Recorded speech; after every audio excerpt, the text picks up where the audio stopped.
Hey guys, what's up? Welcome back to my channel. I'm excited because today we are going to be diving in to Bridgerton episodes 2 and 3. And man, do I have some wines for you. I actually have selected 3. It'll fit a little bit of anybody's budget, but the varietal I've chosen is because 2 and 3 are the beginning of what really starts a super juicy season. I mean, kudos to everyone who was hooked on episode 1.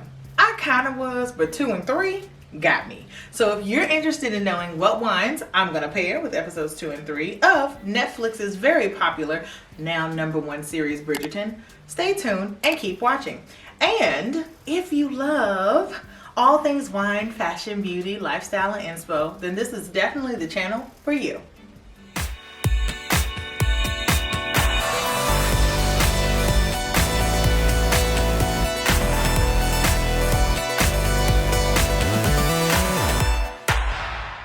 First things first, I just want to tell you guys I was really excited about this sweatshirt. It's Lady Whistledown Society Papers, and she continues on in episodes 2 and 3, of course, telling everybody's business and sharing her opinions.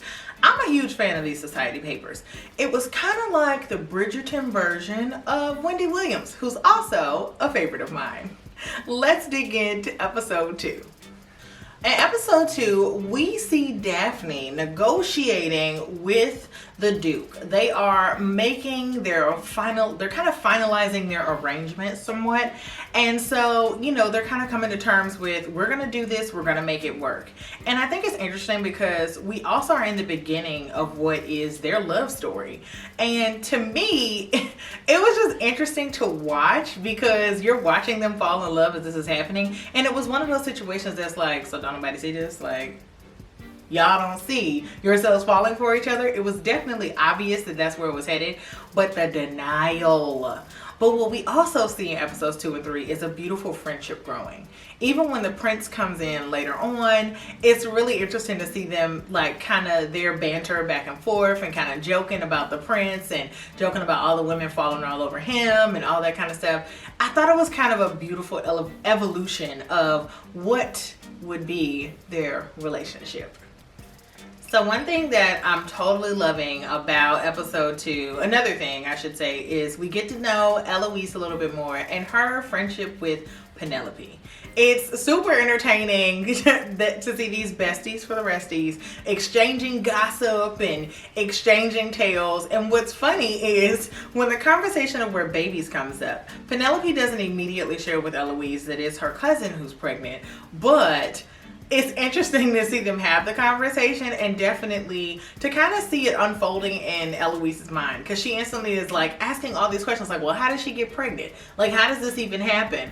And it's amazing to me how much they used to try and hide from us. Just tell them how it happens. But I guess we don't want their innocence to be ruined, right? So also in this episode, what continues on is the Bridgerton family's signature color blue. We see a lot of them kind of featured in it, and I really like their style of dressing. A lot better than the Featheringtons, which is kind of just a lot. But another thing I love about Eloise, to continue the conversation about her and just everything about her, is how much she stands up for herself. I admire that Eloise is a woman who stands in her own, stands on her own. And even later on in episodes 5 and 6, we see her continuously battling with the whole notion and idea of being married and that being her only destiny in life. I appreciate that she's fighting against what is a cultural norm. That was really good to see. Now, what annoyed the crap out of me in this episode was Colin. Was it Colin? Is it Colin, you guys? Let me check. Hold on. Definitely Colin. Colin worked my absolute last nerve in this episode. That whole forcing Lord Burbrook on to his sister and completely ignoring her. I appreciate that Daphne stood up for herself, but to me, she never should have even had to. You're her brother, and I get that it's your job to take care of the family, but if she's saying that she's not interested in this guy and she doesn't want to do it, how you gonna make her? And he continually ignored her. It wasn't until the Duke actually said, hey, yo, he was mad disrespectful to your sister, that Colin was like, oh, this isn't happening. And to me, it shouldn't even have taken that, just like what Daphne told him later on in the episode. Like, he said, oh, why didn't you tell me? And she's like, would you even have believed me? Or would it have still taken a man to tell you? And I'm like, these men right here, honey, that could not have been me. I don't think I would have survived in Bridgerton times. But let's keep the conversation going. Famous in this episode, we get to see the Duke with his shirt off for the first time. Now, this is our first glimpse at, like, our Bridgerton sneak peeks. This is like a behind the scenes we didn't deserve. Shout out to Shonda for knowing exactly what the girls are looking for, because he was real fine. And that famous spoon scene, if it's not in this episode, it's definitely episode 3, which we're also talking about today. Honey, Shonda knows how to pull you in.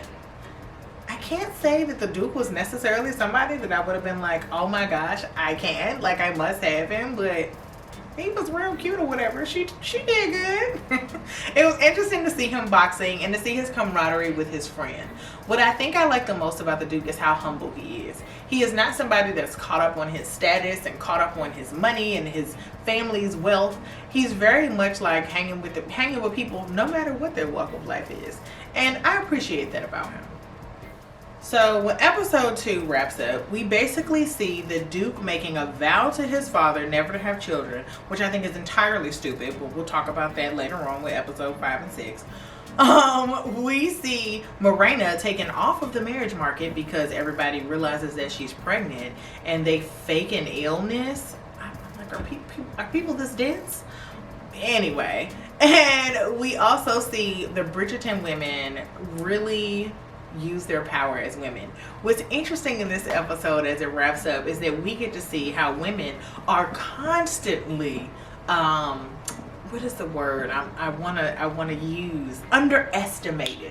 And I mean consistently underestimated. I didn't know how Miss Bridgerton was going to handle Lord Burbrook. I knew she was, but using the maids to gossip so that it got back to Miss Lady Whistledown, who broke the news that Burbrook had a kid he wasn't taking care of. That was just pure genius. Now I'm going to tell you what wine I picked out for this episode and the next one and why. The wine varietal that I have chose to pair with episodes 2 and 3 is a good glass of Merlot. Merlot happens to be my favorite red wine varietal, and I think when binge watching this show the first time, that's what I really had the taste for. Something juicy, something delicious that was going to explode on my palate with red fruits, and just all the deliciousness that I could stand, because that's how episode 2 and 3 were. They really stacked on the deck of drama, and I just could not turn away. So a couple of Merlots I would suggest to you. Number 1, Le Col's Merlot. Le Col 41 has a really, really delicious Merlot. I actually recently had it on an episode of Wine Down Live, and I think that it's a great one to pick up if you can find it in your area. The next Merlot that I would tell you to grab if you can find it is Wild Haven Merlot. I had this Washington Merlot a few months ago, I believe, and I really, really liked it. Honestly, I liked it so much that I would probably go pick it up. And it is the bargain Merlot here of these 3 options that I'm sharing with you. You can probably find it at your local grocery store for like $13.99 on sale. The last Merlot that I have for you is Stag's Leap. Now this one is for those of you who love a good cult type of wine. Stag's Leap has a long reputation of making delicious wine. So the Stag's Leap Merlot would be my last Merlot suggestion. All 3 of them are delicious, and I think they're perfect with these episodes, because episode 2 and 3 is one of those that you just can't get enough of. Like, if you made it through episode 1, there's no turning back. And that's how I feel about Merlot. Now, let's get into episode 3. If falling in love in slow motion were a thing, I would say that Shonda Rhimes and the writers of Bridgerton mastered it in episode 3. We literally get to watch her and the Dukes, their camaraderie and their rapport and their friendship. We literally get to watch it grow in slow motion. And it's the little things, right? It's always the little things, even in real life. The whispers of sweet nothings, the exchange of glances and laughs. It was very well written. I wish I'd written it. It was really great to see. And what I love the most is Daphne's mother's advice. She tells her daughter that she should marry her best friend. And you can tell Daphne kind of takes that to heart, because later on she's really hurt by the interaction that her and the Duke have when he says something to her, and she's like, oh, where is this coming from? And understandably so.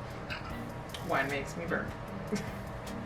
Understandably so. What I love about their friendship, though, as it's growing, even the scene where they're at the ball and the prince is in the room and they're cracking up, it was just kind of beautiful. It was a nice reminder, I think, of just how important it is to marry someone that you can call friend. In this episode, I think that I like how Shonda tackled this topic and then showed us how it happens, because so often, especially in a Shonda Rhimes show, people are all passion and all pleasure, and they're not really friends of each other. They're kind of tossing back and forth. If you're a Shonda fan who watched Scandal, it's kind of reminiscent of that. It starts in episode 3, just kind of the back and forth, and I have to say I was one of those people that stopped watching midway of Scandal because it was just too much back and forth for me. But I appreciate that we didn't have to wait for the back and forth to begin. But I also appreciate that there was an actual true friendship that was growing here, and it just seemed really, really genuine. So in this episode 3 is kind of like it's our first turning point in Bridgerton. There's a lot of things happening. So Anthony is breaking up with Sienna,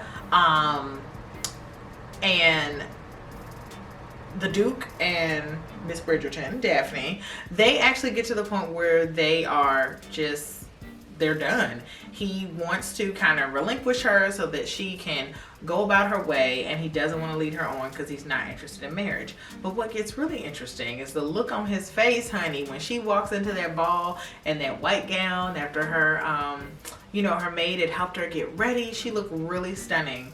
And the prince's jaw dang near dropped. Like, it was interesting. And I have to say, if there was a bad anthem for this scene in particular, Flawless would have had to drop. But I would have needed all of the raspiness in Beyonce's voice to resonate in this scene, because everyone stopped and turned around to look at Daphne when she walked in.